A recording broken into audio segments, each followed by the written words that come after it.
Oke, selamat datang di kelas saya lagi di Belajar Object Oriented Programming dengan Java dengan saya Afiq Rashid Muhammad.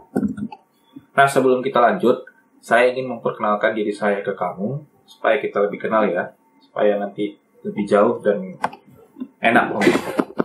Nah, perkenalkan sebelumnya saya Afiq, nama panggilan saya Afiq Rashid Muhammad, bisa dipanggil Afiq. Saya adalah tutor kamu untuk selama satu kelas ini.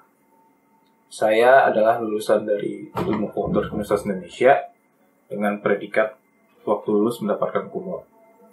Kalau dalam pemrograman, kira-kira saya sudah berpengalaman lebih dari 3 tahun, baik itu dalam praktisi ataupun mengajar. Karena dulu saya juga pernah beberapa kali menjadi asisten dosen selama di kuliah di Fakultas Ilmu Komputer Universitas Indonesia. Nah, untuk pekerjaan saat ini yang full time-nya adalah saya adalah seorang software engineer di Bukalapak. Ya, kalau kalian tahu, Bukalapak itu salah satu marketplace terbesar di Indonesia. Nah, saya adalah salah satu software engineer di sana. Nah, itu sih sedikit tentang saya. Saya harap ya kita berkenalan sedikit dan saling kenal.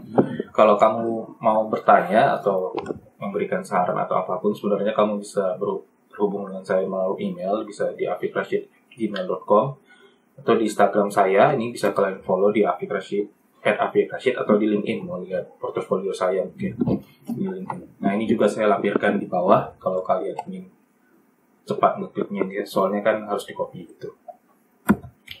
Nah, sebenarnya kelas Java OP ini bukanlah kelas pertama saya untuk mengajar Java. Jadi sebelumnya saya juga sudah mengajar Java di Bintar juga, dengan judulnya adalah Dasar Pemrograman untuk Pemula Menggunakan Bahasa Java.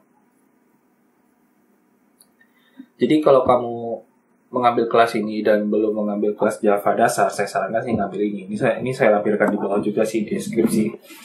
Kenapa? Kalau kamu nggak ngambil, agak sulit nanti kamu untuk mengerti object oriented. Tapi kalau kamu ngambil atau mungkin udah pernah belajar Java dasar, sebenarnya udah cukup gampang sih. Tapi kalau belum, silakan ambil kelasnya. Sebenarnya harganya cukup murah sih, nggak sampai. Palingan kalau kamu ke mall, satu kelas ini nggak sampai habis untuk beli kopi ataupun beli makanan kamu. Murah banget.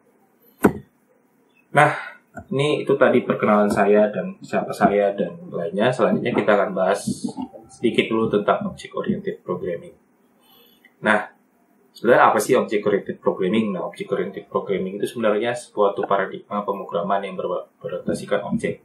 Berbeda dengan Structural Programming. Nah, Structural Programming itu yang di kelas saya sebelumnya. Jadi itu kita lihat code-nya itu secara struktur, bukan secara objek. Dari atas ke bawah. Sebenarnya ini juga dari atas ke bawah, tapi bisa lebih berorientasikan objek lah. Nah, objek di sini apa? Itu jadi kayak pengumpulan kode yang disamakan dengan objek yang di dunia nyata. Nggak harus di dunia nyata, tapi biasanya ada di dunia nyata. Contohnya, sekelompok kode pesawat untuk pesawat, orang, dan lain sebagainya. Nah, dengan OP ini sebenarnya membuat kamu sebagai developer ataupun sebagai orang bisnis membuat aplikasi itu jauh lebih fleksibel, lebih mudah, dan lebih mudah dipahami sesama developer. Kalau kamu pakai struktural, sebenarnya ngodingnya itu lebih cepat di awal-awal, tapi kalau udah di akhir-akhir nanti kalau udah makin gede itu makin lama dan makin susah mungkin. Nah, saya tebak reaksi kamu pasti bingung. Kalau nggak bingung, sebenarnya kamu nggak cocok ambil kelas ini, karena kamu saya harap sih kamu bingung, biar saya lanjutkan lebih jauh mengenai Object Oriented Programming. Nah, ini contohnya nih, supaya kamu mengerti. Misal kita mau bikin sebuah program yang menyimpan beberapa jenis mobil, contoh Nissan, Toyota, Suzuki, dan di kepolisian. Jadi kan di data-data kepolisian itu ada data-data kepemilikan mobil. Nah, ini kita ingin menyimpan programnya. Nah, data yang disimpan itu seperti dalam produksi mobil, harga mobil, pemilik mobil, dan tahun STNK terakhir. Kita bikin programnya. Nah, ini kalau struktural. Jadi kalau struktural yang sama kayak di struktural kemarin, ya gimana cara bikinnya? Ya kita bikin tampung satu-satu, bikin variabel integer tahun produksi Nissan 1, tahun 2018, tahun integer harga produksi Nissan 1, harga produksinya, baru pemiliknya siapa, baru kalau yang Toyota dibikin juga variabelnya. Nah, ini nggak use. Karena kita lihat nih sebenarnya ada variabel-variabel yang sebenarnya tujuannya mirip dan bisa kita kelompokkan gitu. Nah ini contohnya kalau menggunakan object oriented, jadi bisa langsung dibikin. Nah, kalau ini kan tadi tipe datanya integer, kalau ini tipe datanya bisa dibikin langsung jadi mobil. Nah ini tipe data objek namanya.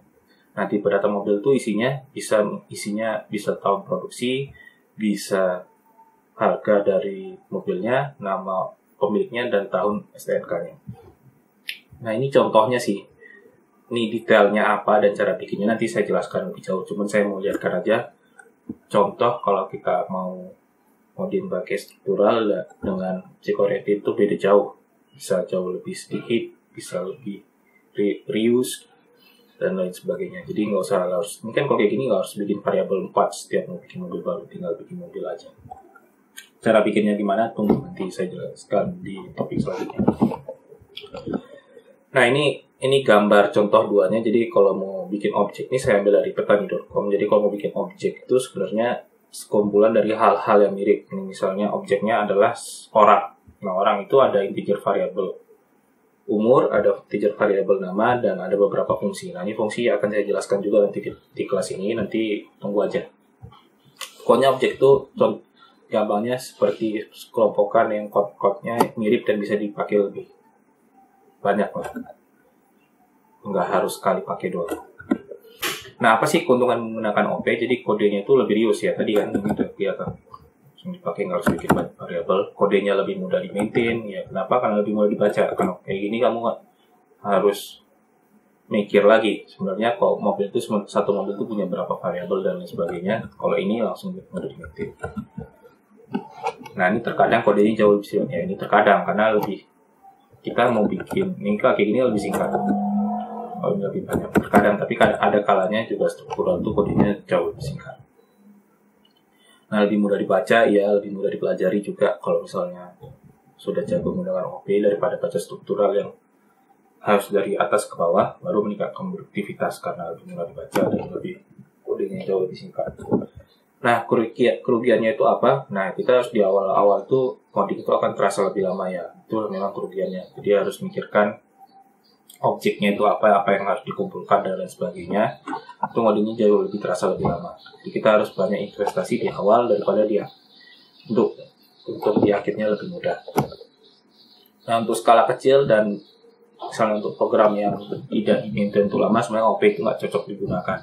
Ya kenapa? Karena ngoding di awalnya lama. Kalau kamu cuma untuk program skala kecil dan tidak untuk di-maintain itu lama, ya pakai struktural aja nggak apa-apa sebenarnya. Itu. Tapi kalau misalnya udah untuk di-maintain lama, untuk skalanya udah mungkin gede, saya sarankan jangan pakai struktural. Nah kecepatannya itu lebih lama dari struktural programming. Nah ini kenapa nanti saya jelaskan di akhir, karena dia ngambil dari objeknya dulu. Kalau struktural langsung aja dari atas ke bawah. Nah yang terakhir ya, kita harus butuh belajar dulu konsep OOP dari suatu program. Karena OOP dari program A dan program B itu konsepnya beda kadang-kadang. Bisa aja mobil di program A yang tadi kan objeknya namanya mobil, berbeda dengan mobil di program B. Pengertiannya itu dia harus dipelajari dulu. Kalau struktural kan ya berbeda, tapi kalau nama bisa langsung dibaca sebenarnya.